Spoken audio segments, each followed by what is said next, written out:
Hi everyone, welcome back to a online solution. क्या हाल है जी? उम्मीद करता हूँ कि आप लोग बहुत ही अच्छे होंगे। और हम आज आपको पढ़ाएंगे हिंदी, गोधूली हिंदी का इंपॉर्टेंट सब्जेक्टिव क्वेश्चन, जो कि एकदम गेस वाला क्वेश्चन है, इंपॉर्टेंट क्वेश्चन। तो इसको ध्यान से पढ़िए, ज़्यादा नहीं, इससे 8 क्वेश्चन मैंने आपके लिए यहाँ पे लाया हूँ इस वीडियो में। तो ये बहुत काफ़ी इंपॉर्टेंट होने वाली है। अब मेरे ख्याल से इसमें से बहुत आपको याद होगा तो अच्छी बात है, नहीं याद होगा तो नोट डाउन जरूर कर लीजिएगा और याद कर लीजिएगा लिख करके। चलिए शुरू करते हैं। देखिए, सबसे पहले सवाल यहाँ पे है, खोखा किन मामलों में अपवाद था? अपवाद के मतलब समझते हैं ना? अपवाद मतलब तो एक्सेप्शन, मतलब कुछ नियम कानून बनना जो उसके लिए अलग था, उसको बोलते हैं अपवाद। ठीक है ना? जैसे कि सबके लिए एक कानून, इसके लिए एक अलग सा कानून, है ना? सब खाएगा दाल रोटी और ये खाएगा दूध रोटी, तो इसको अपवाद बोला गया। ठीक है, देखिए, खोखा जीवन के नियम का अपवाद था। खोखा जीवन के नियम का अपवाद था। क्या जीवन का नियम, जीवन जीने का नियम का एक अपवाद था, एक एक्सेप्शन था। क्या? क्योंकि हकीकत में खोखा का आविर्भाव तब हुआ, आविर्भाव के मतलब हुआ कि जानकारी, खोखा का पोल तब खुला जब सेन साहब को कोई उम्मीद बाकी नहीं रहेगी, है ना?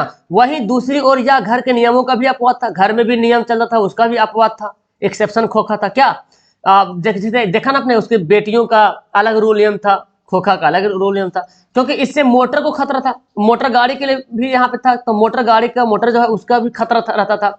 इसके अलावा इसका रहना, खेलना, घर का सामान तोड़ना भी, ये सब अपवाद में था। मतलब घर का सामान, खेलना, बाहर यही खेलेगा और कोई नहीं खेलेगा, घर का सामान वगैरह तोड़ देना, और कोई ऐसा नहीं करता था, यही ऐसा काम करता था। ठीक है ना? तो ये सब इसका अपवाद में गिनती आता है। तो आई थिंक आपको ये याद ही होगा, नॉर्मल सी बात है। ओके, आगे बढ़ते हैं। लेखक की दृष्टि में सच्चे भारत के दर्शन कहाँ हो सकते हैं और क्यों? देखिए, लेखक की दृष्टि में सच्चे भारत के दर्शन भारत के गांव में हो सकते हैं। लेखक जो बोलता है कि अगर सच्चे भारत का दर्शन करना है तो आपको एक गांव आना चाहिए, है ना? क्योंकि गांव में जो है सच्चे भारत के दर्शन गांव में ही हो सकती है, क्योंकि भारत में नागरिक ग्रामवासियों को सच्चे अर्थ में दर्शन को ही लेखक ने माना। भारत बोला कि भारत में जो नागरिक है, तो भारत में एक्चुअली जो नागरिक भारत में वही रियल नागरिक है। मतलब भारत के लोगों को नागरिक जो माना है लेखक ने, उन्हीं को माना है जो ग्राम में रहता है, जो गांव वासियों में रहता है, क्योंकि उसके दिलों में जो है ना बहुत ज्यादा मोहब्बत होता है, और गांव में नेचर मिलता है देखने के लिए, है ना? गांव में जो है भारत सच्चे दर्शन होता है, जो लोग वहां पे एकदम नेचुरलिटी टाइप से रहते हैं कि क्या खाना है, क्या पीना है, सबके लिए मतलब एक होता है ना, एक रूल होता है। जैसे शहर में आए तो देखिए अलग अलग, लेकिन गांव में देखिए एकदम ग्रामीण जैसा लगता है कि हाँ भाई, ये लगता है कि गांव है, ग्रामीण है। तो वहाँ के जो लोग रहते हैं, वो रहन सहन, खान पान, तो एकदम नेचर लगता है। सब्जी खाना है ना? यहाँ देखिए शहर में रहता तो बर्गर खाएगा, तो चाउमीन खाएगा, है ना? अब गांव में सब्जी खा लिया भाई, चना के भुंजा खा लिया, चावल का भुंजा खा, एकदम गांव वाला, देहाती वाला। तो बोला वो रियल में ग्रामवासी तो वही है, लोग है जो गांव में रहता है। चलिए, परंपरा का ज्ञान किनके लिए सबसे ज्यादा आवश्यक है, क्यों? जो लोग साहित्य में युग परिवर्तन करना चाहते हैं, साहित्य में, लिटरेचर में, है ना, युग में परिवर्तन करना चाहते हैं, जो लकीर के फकीर नहीं, जो रूढ़ियों तोड़कर क्रांतिकारी साहित्य रचना चाहते हैं। लकीर का फकीर मतलब ज्यों के त्यों, आपको मैंने देखा वही मैंने अपने आप को कॉपी कर लिया, लकीर का फकीर हो गया। तो अपना कुछ नियम बनाना है, तो बोला जो रूढ़ियों को तोड़कर, जो रूढ़ियां है, जो रुकावटें, उसको तोड़कर क्रांतिकारी साहित्य कर रचना चाहते हैं, उनके लिए साहित्य की परंपरा का ज्ञान सबसे आवश्यक है ना? अगर साहित्य की परंपरा चाहते हो तो आपको पहले रूढ़ियों को तोड़कर क्रांतिकारी साहित्य की रचना करना पड़ेगा। मतलब एक जो रुकावटें आएंगी, जो बाधा आएंगी, वो कर तोड़ करके अपने आप में एक निखार पैदा करना होगा। लकीर का फकीर नहीं बनना होगा भाई साहब, ये वो कर रहा है तो हम भी वो काम करेंगे, लकीर का फकीर ऐसे इसको बोला जाता है। क्योंकि साहित्य की परंपरा के ज्ञान से ही प्रगतिशील आलोचना का विकास होता है ना? तो प्रगतिशील आलोचना का विकास करना होगा तो हमको साहित्य की परंपरा लेना होगा। प्रगतिशील आलोचना के ज्ञान से साहित्य की धारा मोड़ी जा सकती है और नए प्रगतिशील साहित्य का निर्माण किया जा सकता है। थोड़ा सा वर्ड इसमें टेढ़ा टेढ़ा है, लेकिन 2-3 बार पढ़ोगे तो समझ में आ जाएगा। ओके, चलिए आगे देखते हैं। नाखून बढ़ते नाखून द्वारा प्रकृति मनुष्य को क्या दिलाती है? जो नाखून बढ़ता है तो प्रकृति जो है मनुष्य को क्या याद दिलाती है? बढ़ते नाखूनों द्वारा प्रकृति मनुष्य को यही याद दिलाती है कि मनुष्य को अब भी प्रकृति उसके भीतर वाले अस्त्र से वंचित नहीं कर रही है। मतलब अभी भी नेचर ये बोल रहा, अभी भी प्रकृति ये बोल रहा कि भाई अभी भी तुम इतने साल 2022 में जी रहे हो, फिर भी तुम्हारे हाथ का नाखून बढ़ रहा है। और ये निशानी है कि पहले जमाना में ये नाखून का लोग जो है ना अस्त्र में यूज करते थे, अपने हथियार के रूप में यूज करते, अभी भी याद दिलाती है। तुम वही लाख वर्ष के पहले नखधर या नख दंत दंतावलंबी जीव हो जो पशु के साथ एक ही सतह पर विचरण करते और चरते रहते थे, है ना। पहले लोग क्या करते थे, नाखून से ही सारा हथियार करते थे, है ना, जिस तरह आज पशुओं में देखने को मिलता है। और बहुत लोग आजकल ऐसे भी दिखते हैं कि अपना हाथ में इतना लंबा चौड़ा नाखून बढ़ा लेते हैं। एक बुढ़ा था, आपने सुना होगा, देखा होगा वीडियो भी आपने शायद, उसका नाखून शायद 65 साल तक नाखून नहीं काटा था, पूरा लंबा लंबा नाखून हो गया था। सोचो इतना करने की क्या जरूरत है।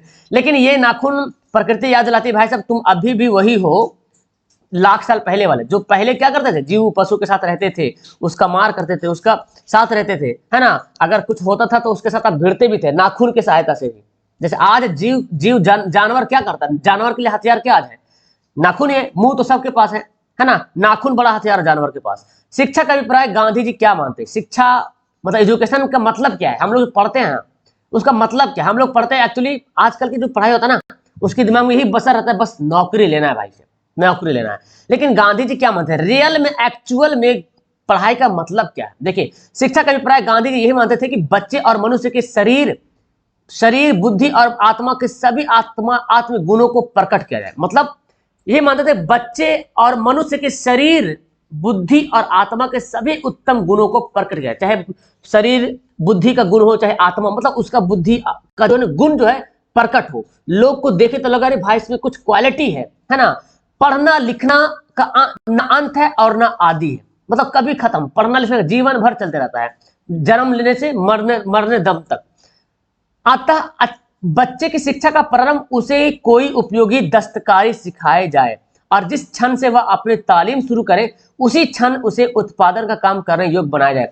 मतलब गांधी जी बोलते हैं जो बच्चा पढ़ता है तो पढ़ाई ऐसा होना चाहिए कि जो कुछ उसके पास कुछ हुनर हो, कुछ करने का हुनर हो, ताकि पढ़ करके आगे बढ़े, अपना जीवन चलाए, घर बचाए और एक समझदार आदमी बने, समझदार नागरिक बने। तो उसको बच्चे में, जैसे कोई किसी बच्चे को मशीन से ज्यादा लगा है तो उसको मशीनरी टाइप का पढ़ाया जाए, ना कि हम फिजिक्स पढ़ा रहे हैं, केमिस्ट्री पढ़ा रहे हैं, उसको मशीन से लगा तो हम फिजिक्स केमिस्ट्री काहे को पढ़ा रहे हैं भाई, है ना। तो हम मशीन टाइप का पढ़ाएंगे, उसी टाइप का हम घुमा, जैसे आजकल ITI होता है जी, है ना, तो लोग उसमें जाते हैं। तो गांधी जी यही मानते थे कि जिसमें बच्चा योग्य उसी में उसको तालीम दिया जाए ताकि वो आगे जाके अच्छा जीवन जी सके। कवि को भारत में भारतीयता क्यों दिखा नहीं पड़ती, कवि आज बोलता है कि भारत में जो लोग है वो भारतीय नहीं दिखा, इंडियन नहीं दिखाई पड़ता। क्यों कवि को भारत में भारतीयता इसलिए नहीं दिखाई पड़ती, क्योंकि अंग्रेजी राज प्रभाव से भारतीय जनता पूरी तरह से जकड़ चुकी है। मतलब कवि कहना चाहता है कि अंग्रेजों ने छोड़ के जो गया है तुम्हारे पास, वो तुमने इसको अपना लिया है। अंग्रेजों का टी-शर्ट देखो, अंग्रेजों का पहनावा देखो, आज भारत में जो लोग पहनते हैं वो सब अंग्रेजों का देन है।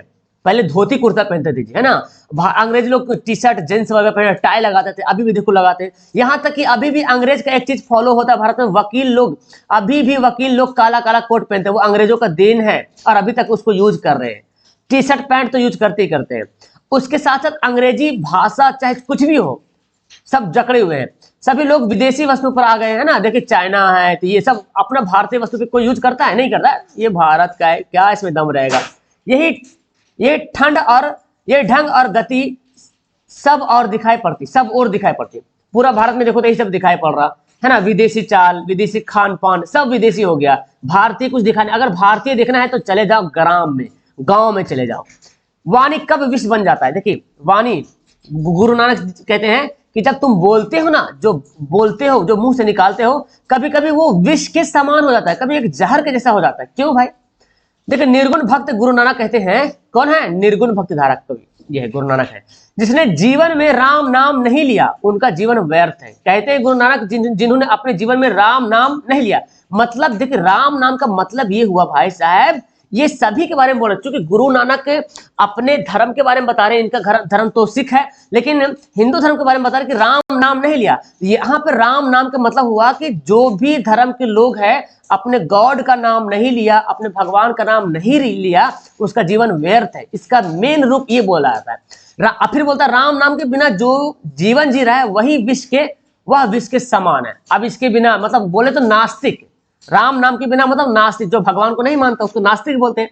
तो जो नास्तिक लोग समझो उसका क्या है, वह विष के समान है। तो वैसा व्यक्ति विष खाता है और विष ही बोलता है। देखिएगा जिसको भगवान पे भरोसा नहीं होता है उल्टा पुल्टा बोलेगा, जहर ही घोलेगा, है ना। देखो एक आस्था होता है ना, धर्म में एक आस्था होता है, लोग को डर रहता है भाई मैं झूठ बोलूंगा तो भाई मेरा भगवान हमको देख रहा है, हाँ, मरने के बाद हमको सजा मिलेगा, इसका गलत ये पाप मिलेगा हमको मरने के बाद।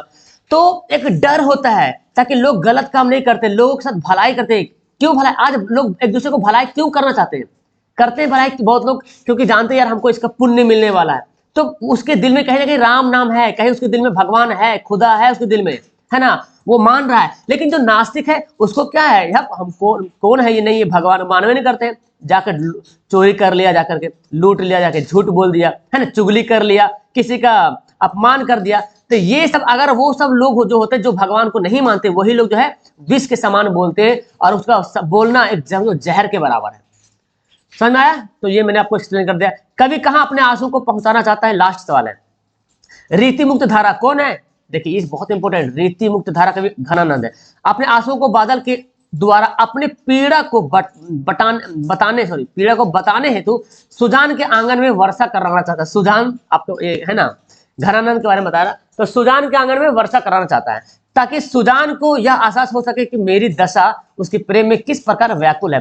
तो घनानंद को प्रेम था सुजान से, इसलिए वो अपना कवि लिखता है, मतलब एक शायरी लिखता है कि बादल ये भी चाहता है कि इतना बादल रोए कि सुजान के आंगन में चल जाए, सुजान, ताकि सुजान को एहसास हो जाए कि मेरी दशा उसके प्रेम में किस प्रकार व्याकुल है, बिजी है, मस्त है, व्याकुल मतलब उसमें लीन है, उसे मेरी तनिक भी पीड़ा का एहसास नहीं है। अतः घन के द्वारा कवि अपनी पीड़ा को बोध कराने के लिए बाध्य करता है। ठीक है ना?